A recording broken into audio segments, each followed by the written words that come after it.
I always feel lost in Knoxville. Always have.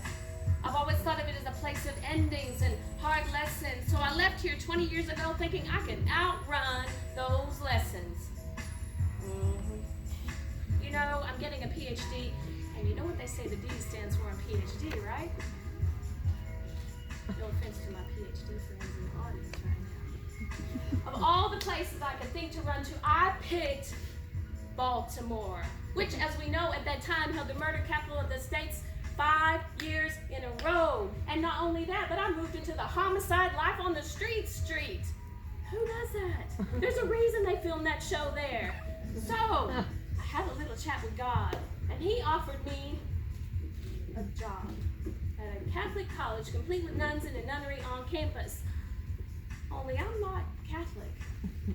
But the nuns had something going for them, and I don't mean kicking the habit by not having sex. There was a guy with that. Then there was a man on a celibate campus. He was such a novelty, and I should have figured it out right then, but he was like something in the Cupid shop down on Kingston Pike, you know, cheap, flashy, 6'5", made in Italy, so it still piques your interest. If Knoxville left me with a bunch of messes to clean up, Baltimore and that man wiped the floor with me for 10 years. So at that crossroads, I went home to Scotland. You know, they say that imitation is the highest form of flattery, and being around nuns all those years, I thought there are two things I know about nuns. One, they had figured out that black was slimming long before the rest of us. And two, the only man in their life may be communal, but sharing his body with other women only means getting more wafers out of the box. You can see I'm backing up so you don't stone me.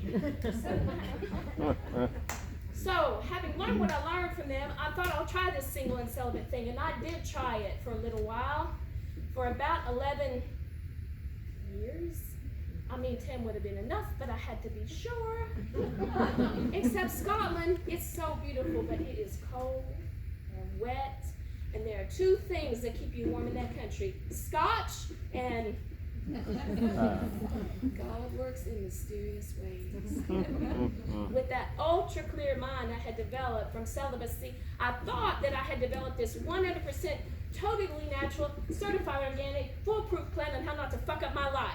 I started setting boundaries around my heart like I was building the seawalls in New Orleans, cleaned up all the Knoxville and Baltimore aftermath, kicked out all my energy looters, and controlled my environment right down to the time I took my shower at night. 6 p.m. by the way. And then I got cancer. Thyroid cancer. Attached to my vocal cord. Take out all the cancer, cut my vocal cord, never speak again. Leave some of the cancer and speak. So at that crossroads, I went home to Knoxville because there is nothing like fearing for your life to make you suddenly like your family.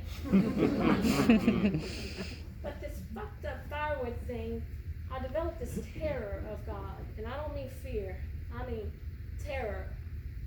See, my best friend Susan and I, we had cancer at the same time, and she died. And then another friend, and another, all within 6 weeks of each other. To say that I went to battle with God would be an understatement. I stood with Jacob, and I wrestled the angel until the angel was fucking overcome. I threw everything I had at God, and he stayed quiet. All that time, 11 years for nothing. But then the earth started moving all around me. New job, new PhD program, new friends, new radio show with a whole bunch of weird DJs. And this thing called spoken word, which I had never heard of until a year and a half ago. I stand at a crossroads with a God who stayed quiet so that I could find my voice. This is what it means to be lost and found. The restoration of my faith, the gathering of my spirit from so much grief, the willingness to tell you who I am, but right now, I'm late for a nightcap.